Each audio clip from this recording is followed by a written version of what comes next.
right, Andrew Rice, welcome to Left Out Loud. Hello there. How's it It's so going? great. How are you doing? In the car collecting signatures, I see. In the car collecting signatures and minus the fascism, everything's going well. Always the fascism. We can't escape it. So you're running for Congress in Connecticut's third district. Correct. We just had another guest running in a different district who talked to us about how absolutely insane getting on the ballot is in Connecticut. How are you doing so far with your signature collecting? How's that going?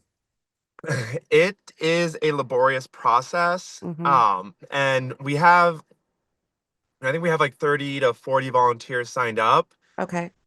Do they all, some of them have been very, go-getters getting out there, getting the signatures. Some of them, just haven't had as much time as they thought they would have. Right. But this is also, keeping track of 30 people, getting their numbers reported, and so it's a lot of work. I think we're about halfway there, and we have 5 days left to go. Hmm. Um, if we make it, it is going to be close. Yeah. But the system is just completely broken. Well, no, it's not broken, it's corrupt. Yeah, I mean, it seems like the deck is stacked against non sort of legacy candidates when it comes to getting on the ballot. Yes. Yes. So they are very, very protective of their incumbents here. Hmm. And so there are two ways of getting onto the ballot. The first way is at a district convention where a group of delegates decide who the endorsed candidate and nominees will be. Then there's the petition route, which is 2% of registered Democrats within a 42-day window, and 2 weeks of that window come before the convention. So it kind of so at the convention, you can convince delegates to put you on the ballot if you get 15% of the Hmm. delegation to put you on the ballot.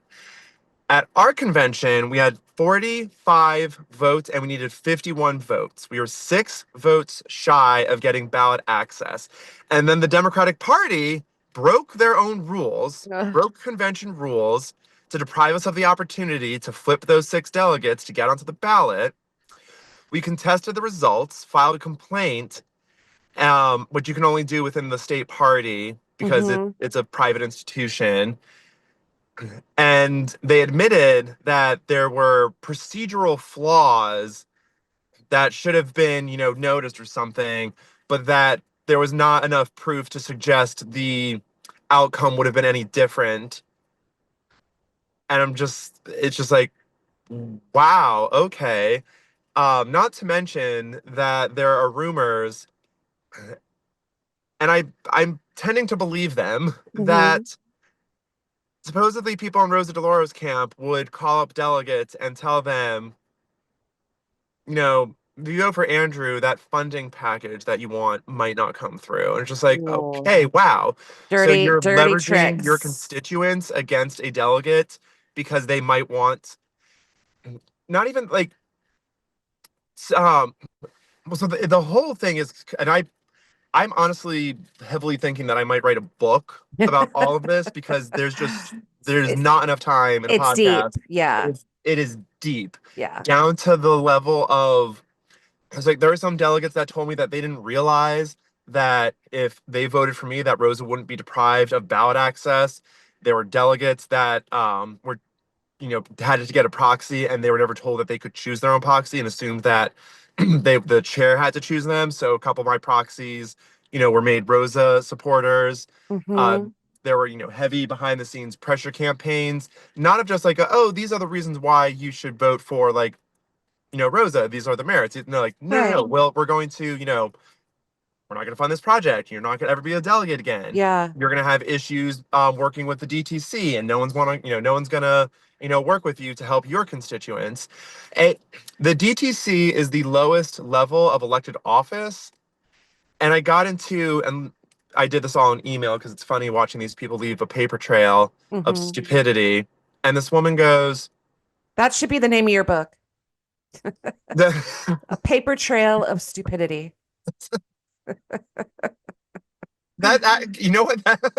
That's actually a really good contender. Um, A paper trail of stupidity. You know, I actually want to write that down. Um, paper trail of stupidity. I actually have to remember that. Um, but yeah, she says, um, she was all mad because I emailed her something, and she's like, "Lose my email," and I write back to her, "You're an elected representative. Your email is public record." And she goes, "I'm not an elected representative. I'm a member of the DTC." And I respond, "The DTC is the lowest level of elected office." Right. And she responds, "I'm no one's lowest level. You should just be a Republican. The Democrats are beneath you." And Ugh. I think you meant to say that I'm beneath the Democrats, but Right. I was like, Okay, a Wow. paper trail of stupidity." Love it. I mean, it works. You're the first person running for Congress that we've had on the show that is a scientist. So you have a background in cellular and molecular biology. Yep. Um, wow, I really miss science, Andrew. What happened? We really don't seem to care about science now that Trump is back in office. I can't imagine what you and people in the scientific community must be feeling with Maha and RFK Jr. and resurgences of diseases that were completely preventable and almost entirely eradicated, right? Before we got another Trump. Just talk to me about how you're feeling as a scientist. So I got into science because of Star Trek. Oh, I love that answer. And because in Star Trek, the blue shirts always, healed Hmm. people, and they're the doctors and the medicine, and the researchers. And so I was like, I want to do that. Um, so I got into science thinking that I was making a difference. Hmm.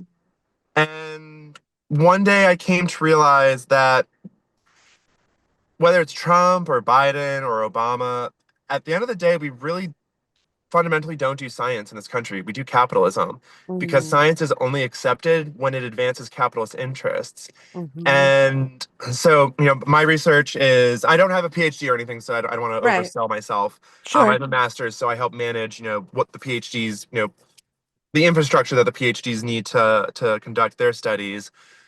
Um, but in science, we are trained more to treat something than we are to cure or prevent The money because is it, in the treatment, not the cure. yep. Yeah. So it's basically a subscription to your health. I'm like, this feels icky. Hmm. And then also I was like, even if my work did contribute to a treatment, only people with health insurance would have access to that treatment. And That's the that other is layer. That's the other completely layer. antithesis to what I Yeah. believe in as a scientist. As a scientist, the knowledge of human it belongs to everyone. That Hmm. knowledge belongs to everyone, especially since most of it is publicly funded. It does kill me that, that funding is being taken away, but also my experiences at places like Yale University, because I used to work for Yale. Yeah. I One of my PIs knew that a student was abusing mice to get Mm. research data, and that research data was highly flawed, if not fabricated. And she didn't care because she wanted a paper, she wanted a grant. Right. And so when people don't trust science, being at Yale makes me understand why people stop trusting science. Hmm. Because at the end of the day, science isn't here for us, it's here for profit because of the system we live in. Yeah. And that is why I would like to see a cultural shift towards something more like democratic socialism, Hmm. where the primary driving force of a human's motivation is not just the pursuit of profit and money, but a pursuit of something that either fulfills you or is a genuine progression of the human condition. Right. Yeah, I would love to see us get to that place. And you're right, it isn't specific to Trump. We've seen a degradation publicly of believing in science under Trump. And I think that's unique to him. But you're 100% correct. You know, science has been built around capitalism for generations. Hmm. And it's really unfortunate. And if you're, lucky enough to potentially benefit from a treatment rather than dying without a treatment, then you face the challenges of the associated costs of that treatment. And will your insurance cover it? Or, will you be left with debt that could potentially bankrupt you? So it's a really layered, multi-layered, complex relationship that we have to science and health in the country. And it's sad. And I think you're right. Democratic socialism, I think, is the only way to maybe get out of our current mindset around science and health. You mentioned your incumbent earlier, Rosa DeLauro, and you had a confrontation with her I read about on your website. So, and that was about Gaza. So, can you talk to me and the audience about how that played out, what happened? Um, so it was on July 25th of last year, and I remember the date specifically because it was Christmas in July and I'm a big Christmas freak. Mm, Um, and it was several days after the UN had declared that the 2 million Gazans were approaching stage 5 famine.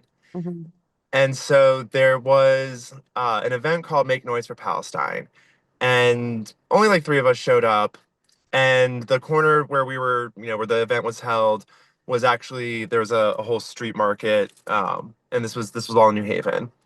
And so I have a flag, a bullhorn, and my two mhm. friends have like pots and pans.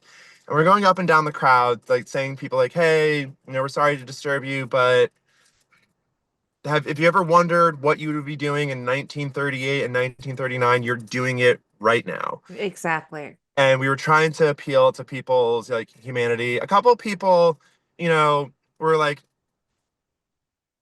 cautiously they didn't want to be Yeah, too supportive, but like they wanted. right. Some people are like, "Fuck you," and I'm like, okay, cool, cool. And then in the corner of my eye, I see a woman with bright purple hair, and I'm like, "Is that Mm, Congresswoman Rosa DeLauro?" No fucking way, it is. And I'm just furious right now because my tax dollars are being used to pay for a genocide mhm. while the people committing that genocide have free healthcare and free education and our people don't. Right. So I don't just confront her, I accost her. I will not sugarcoat this, even though I love Mhm. sugar. Um I was like, Rosa DeLauro, why do you keep funding a genocide? How did you give $500 million to Israel for genocide? How can you protect people like me if you won't protect innocent Palestinians? And at one point I say, why can't you call this a genocide? Why can't you call this a genocide? How do you sleep with yourself at night? And she Mhm. immediately responds with a very well, thank you. And I'm like, oh my God. I was like, that's quite an The answer. I mean, the audacity of saying that, right? And being so flippant about something so catastrophic. That's unreal. I I wish you had film of that. I do. You do. I Oh, do. I that's do. great. That's how this all started. I put that onto social media, and then a member from the Hampton Democratic Town Committee approached me and said, would I be interested in trying to mount a challenge against her? Mm-hmm. And at the time, I already had a really like didn't really like Rosa DeLauro from early on because in 2011 Hurricane Irene decimated the area I lived in, Mm-hmm. and she was not around to coordinate a federal response. She was in Right. Italy vacationing, and then she was like, "Oh, I tried." She didn't come back until like 5 or 6 days after the storm passed, and I'm pretty sure she left by the time like we knew it was going to be like pretty bad. I think she Yeah. was leaving, and she's like, "Well, She I pulled deserve a she pulled a vacation." Ted Cruz. Yes, yeah, she Yeah, pulled a Ted Cruz. She got an F rating for a response, and ever since then, she always rubbed me the wrong way because I was just like that. I get, I get you want a vacation, but that's part of what it is to be a congressperson. If your people are absolutely. suffering, you're there for them. Yeah. You have to like sacrifice your personal stuff, especially in a situation like that, right? You Yes. know that there's if you know that there's dangerous storms that's going to hit your district, um, put your plans off a little bit. You can do that. Mhm. And then at one point she was saying like, "Oh, we just couldn't get a flight back to the United States." I'm like, "You're the congresswoman of the United Right. States. Like, you're a One congresswoman and you're phone high up call there." and you're on a plane. Or even if you have to go into like Chicago O'Hare and then fly over to Hmm. Scranton and then drive to New Haven, you Right. do that. That's what you do for Yep. your people. Yep. Um, so that always rubbed me the wrong way. Then the whole Palestine thing. There's a quote by Ta-Nehisi Coates, and he says, "If you I might butcher it a little bit. If you can't stand against a genocide, how do we expect you to stand up for democracy?" And so Hmm. I'm like, yeah, how can you pretend like you care anything about democracy if you are going to allow our tax dollars to directly fund the weapons that are being used in a genocide that makes us all accountable? Yeah. And then I started looking into her more, and I was like, oh, she is not as progressive as people think she is. Is she part of And the Progressive Caucus? she founded the Progressive Caucus. She did. She did. But I mean, like, Wow. just because you call yourself something doesn't mean you're that. Mike Johnson calls himself straight. So, Sure. you know, there's that.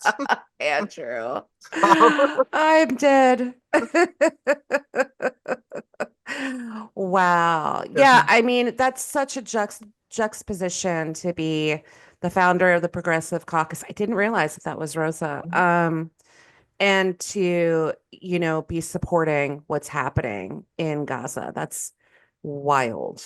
And unfortunately, she's not alone in that. There are other people in the caucus that are shy or quiet or, not voting in ways that are consistent with um, being, taking a strong sort of anti-genocide position in Gaza. It's a shame. Yeah. And and that is why we're probably going to lose the 2028 elections. Oh God, I hope not. I mean, and so this kind of dovetails with my next question, right? Um, we see candidates that come in with under that progressive banner, and they may end up in the progressive caucus, and then they end up moving more and more towards the center. So, you and people like you that we interview on the podcast would be considered sort of insurgent candidates. Mhm. Um, how do you avoid, let's say you get elected and you go to Congress, how do you avoid becoming the thing that you're running against? Yes. Right? Yes. This is the question that I want to say keeps me up at night, but no, I like my Hmm. sleep too much to be kept up at night.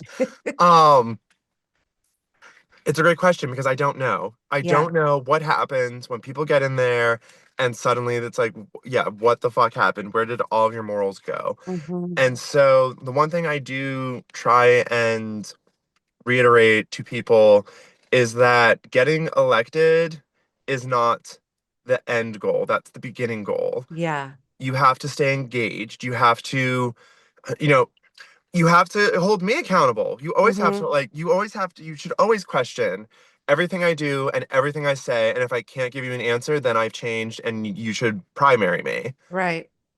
If you cannot give an answer, no matter how uncomfortable it is, then you don't deserve to represent people. Yeah, I agree. I think you're She said. right. I think you're right. I think but getting voted in should not be the end goal.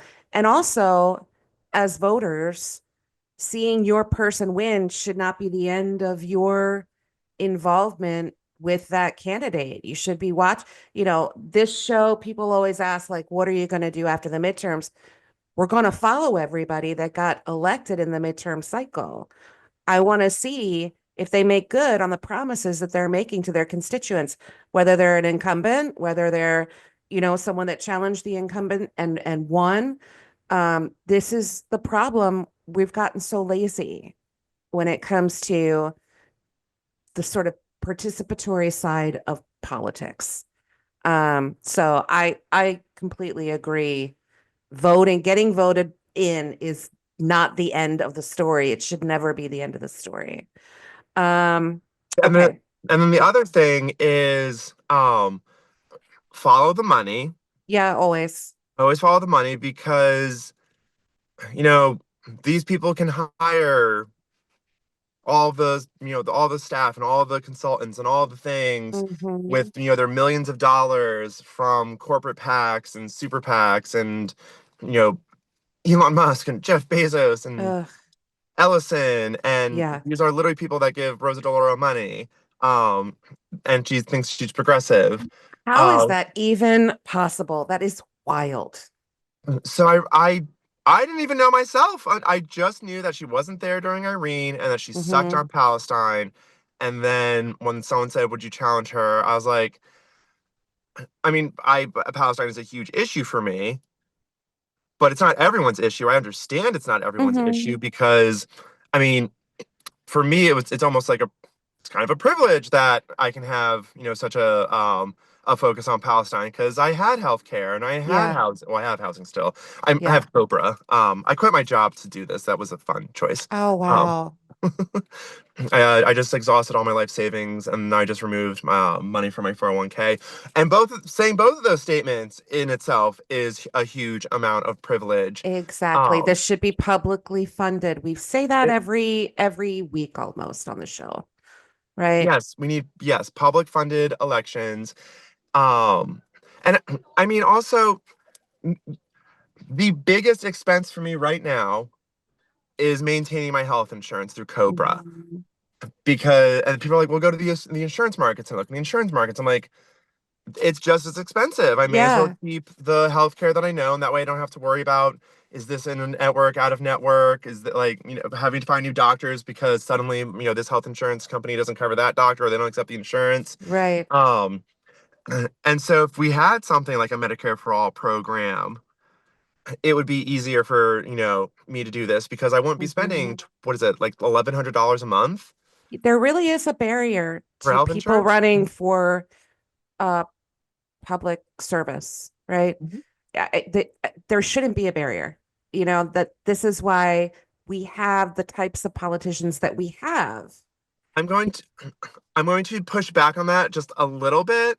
Hmm. There should be, okay, in science there's something called activation energy, and it's the amount of energy you need for a reaction to occur Hmm. before it like You get a before you response. get the response and before you get the full energy release from that reaction. So like seriousness of intent, Hmm. there should be some sort of barrier that you at least meet some sort of seriousness of intent. Sure. But the petition thing, like I could even see 1,000 signatures over the period of like 3 months. Hmm. Because unless you are able to get, so like again, I we don't have a lot of money. We're grassroots. We're Hmm. not going to accept APAC donations. We're not going to accept PAC donations. We're not going to accept corporate donations. Yep. Um, You and the just people, answered the last question of the podcast, so we can skip that. well, so we rely on grassroots people. Yep. My parents have been, they maxed out on what they could give, which was awesome. But they're sacrificing a little bit of their retirement to help their son do this weird thing. So that's another privilege that I have It's that a not lot of weird people though, don't Andrew. have. It's really noble. It is. I well, I don't take compliments well, so thank Sure. you. But so I was at the Palestine Museum the other day, and there were two speakers, and they were both people that went on a flotilla Hmm. to try and bring humanitarian Humanitarian aid to aid. Gaza. Yep. Hmm.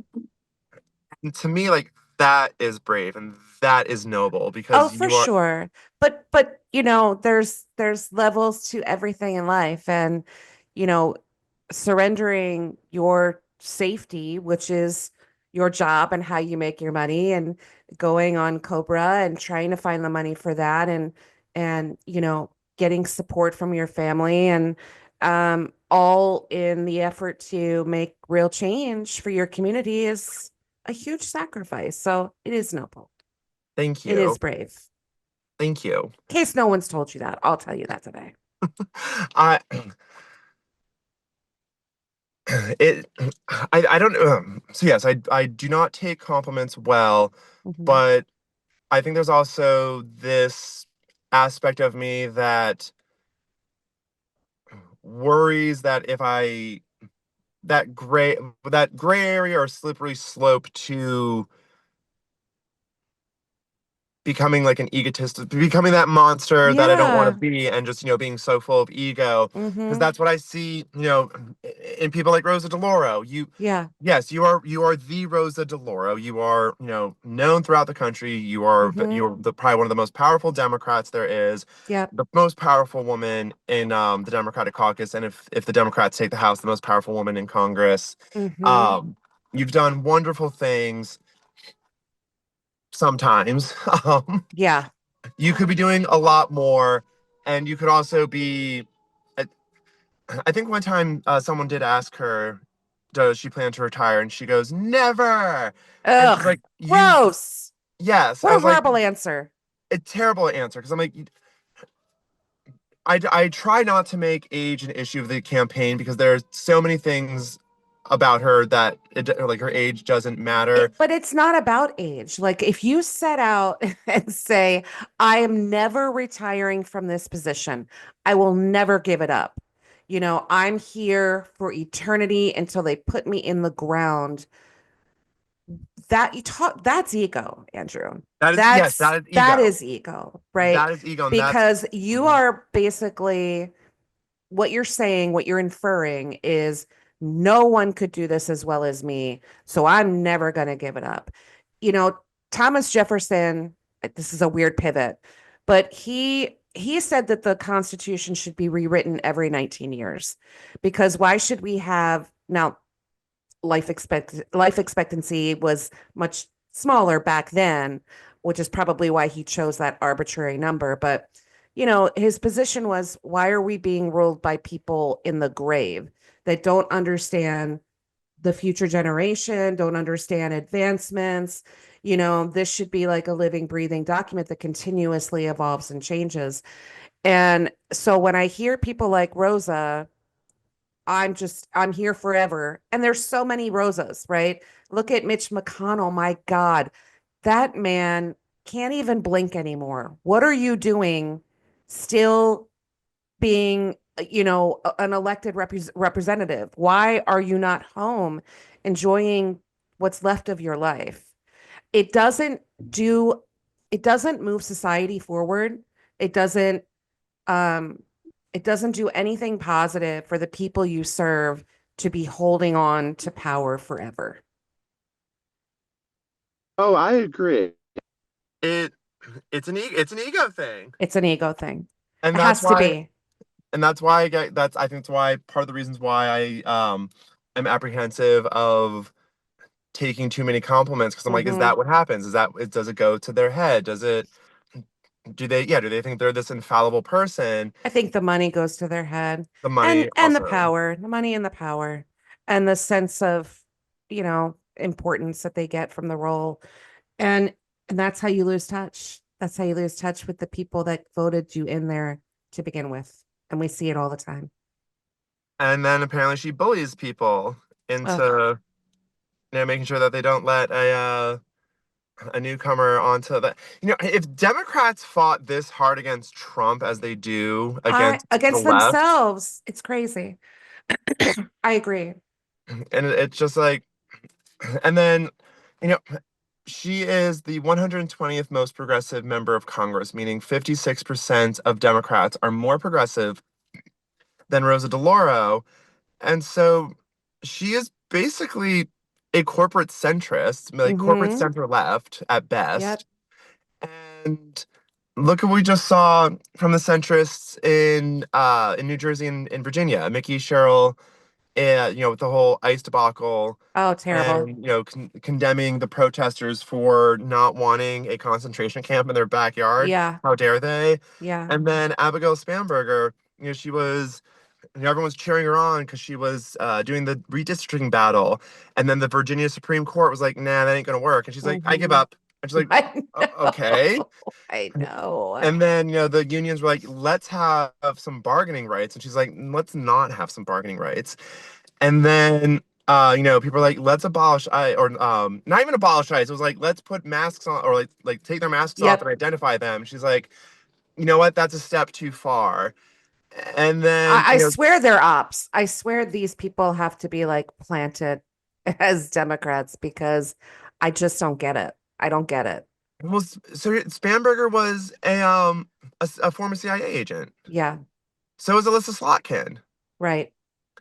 And they're all these just corporate centrist Democrats that have absolutely no sense of like being beholden to people because they No don't need fire in people. their belly. You know what I mean? No, like, I'm here to fight for the people that elected me to this position. That is the minimum requirement. It should be the minimum requirement of your role is fighting for on behalf of your constituents and what's in their best interests. And if you don't know what that is, they will tell you if you stay connected with them, if you hold town halls. I mean, look at Zohran Mamdani. He's doing, what do you call it? The live, he's doing like live interactive conversations with his constituents and beyond. Anybody can join. Is it Twitch? There's so many streams out there. I don't know what they all are, but So I'm not saying he got this from me, hmm. but for the past several months, every Sunday from 8:30 to 9:30, I have what I call a fireside chat, and it's Okay, inspired by FDR. FDR. Yeah, love it. Yep, where people can drop in, and I mean, I'm not Zohran Mamdani, so I'm not flooded with Yes, thousands of people. I think at best like 10 or 11 people show up, sure. but I let people come. They ask me questions. I think I don't that's have a script. There's fantastic. nothing because I want people to always know at this time, at this day, they Hmm. can reach the person that wants to represent them, but Yeah, would represent them, because you should always be able to see me all the always. time and know Yes. that I'm there, I'm with it. Challenge me, let me know what's going on. And like I had this whole idea of how we could rebuild the DTCs to be more responsive to the community and help like feed more information back up to Congress, and if there's any legislation that is important, having bring it back down to the DTCs, that bring it back down to their members, that bring it to the community, and get a more grassroots idea of how people are actually feeling, instead of hiring all of these consultants who at the end of the day are just there to make a profit. Hmm. um but the delegates, well, no, there are 45 very brave delegates, but a lot of, oh god, the delegates at the convention, they were all your like milk toast suburban middle class, upper middle class people that Hmm. understand, like are feeling the squeeze of a $5 gallon of gas, but aren't feeling the stress of, am I going to be able to afford, Right. food or rent because of that? So Yeah, these people understand that no, they don't. I think they know that people are struggling. They don't understand exactly how they are struggling, they don't because feel it. they don't feel it. The status Yeah. quo has always benefited them. And so at the convention, when we came up short from the 15%. Um, and there were other issues that happened. So, like, for one, Rosa's speeches combined were 12 minutes and 30 seconds. They only allowed us to speak for 8 minutes and 30 seconds. So they got an additional Hmm. 50% time to pitch a case versus us. Um, Yep. and people got, very upset and got really Oh, this person's not good with his parallel parking. Oh, dude. Oh no, you've got to redo that. Oh no. Uh, Oh, I think he's just delivering food. Okay, that's better. He doesn't. I don't think it's a mm. permanent park job because fuck. Okay. I Oh, I don't want to show his license plate. If I could figure this out without showing his license plate, but it's very bad. It's just a very bad parallel parking job. Sorry, that distracted me way more That's than it should okay. have. That's Um, okay. This is what happens in the car interviews, you know? Yes, and also there's like a bunch of people walking about, and I love being a people People watcher watching, me too. because I just find It's my favorite thing. it's it's very fascinating, Mm-hmm. watching. I mean, any sort of animal behavior. I Yep. just like loving watching there, sitting there watching my dog, just do the random things and like the way he holds things, the way he sniffs, and Yes. like the way like he'll hear something like I just love all the little movements and stuff. So I think yeah. there's something to that though. Like I feel like that curiosity and that interest in behavior is, I don't know. I think there's some element of that that makes people really good public servants, really good politicians, that kind of eternal curiosity and interest in whether it be animals, people, both. I think there's something to that. Beware of people that have no curiosity about the behavior of others. Rosa.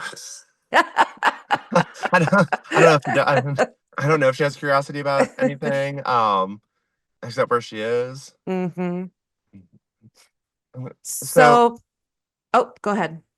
a couple of people that have signed my petition have said they that she's not as sharp as she used to be. hmm And um it's actually odd. The people that are it's either really young people or really old people that are very quick to sign the petition. Gen Xers, they're the ones that are like the most ardent, sticking with Rosa, won't even sign the petition type people. I don't know why Um, that is. I'm Gen X, and I don't know why that is. I think, you know, I've been screaming this pretty much since we started to just automatically knee jerk vote for the incumbent um, is so politically lazy. If you're not looking at their voting record, if you're not looking at who's funding them, if you're not looking about, into things that they should be voting against and they're staying quiet, like we just have to get this is it's this sort of complacency. That's what gave us Trump. mhm. People think it's like messaging and we did the autopsy report. It's complacency. It's complacency of the people within the party that are elected officials, and it's the complacency on the part of the voters. And I don't know how to I don't know how to change that, but and So not all voters, by the way. I don't want to make blanket statements, but when you talk specifically about Gen X, I don't know, Gen Xers, get your shit together. I don't understand the Gen Xers, but the petition process has made me so angry with the Democratic Party because so many people just can't like they're just like no, I can't deal with Democrats anymore, right?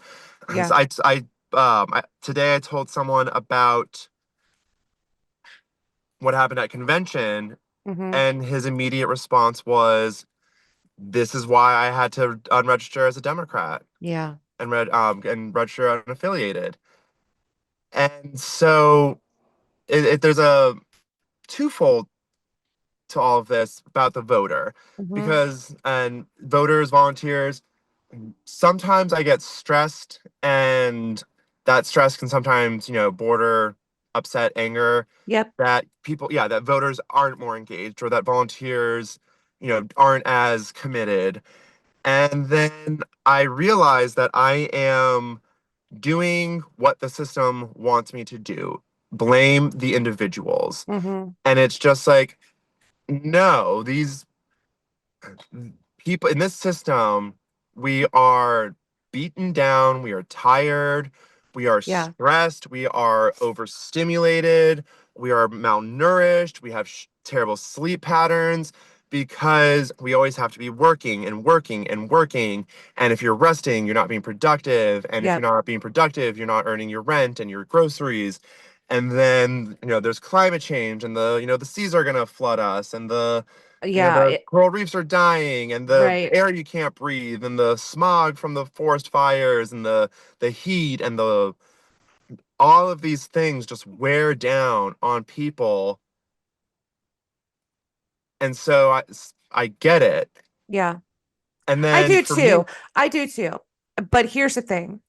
There are people living in countries that have democracies, um, that have far worse problems, especially economically, right, than we do here, and yet are seem to be more politically active. I think you're right. I think we are inundated with just doom and gloom all the time. And, this administration just sort of puts a magnifying glass on all of that. Um, but I also think it's political exhaustion. I think we have a huge problem with political exhaustion in the country. So, maybe we should wrap up there. So when you're out there, you're getting signatures, you're trying to get on this ballot. I'm sure you're encountering people like you just mentioned. Well, that's why I had to leave the Democratic Party. People that are just politically exhausted. Um, how, what would you say to those people that are just like, it doesn't matter, nothing's going to change. I'm so tired. I've been ground down by this system for so long. Like, what makes you, Andrew, unique?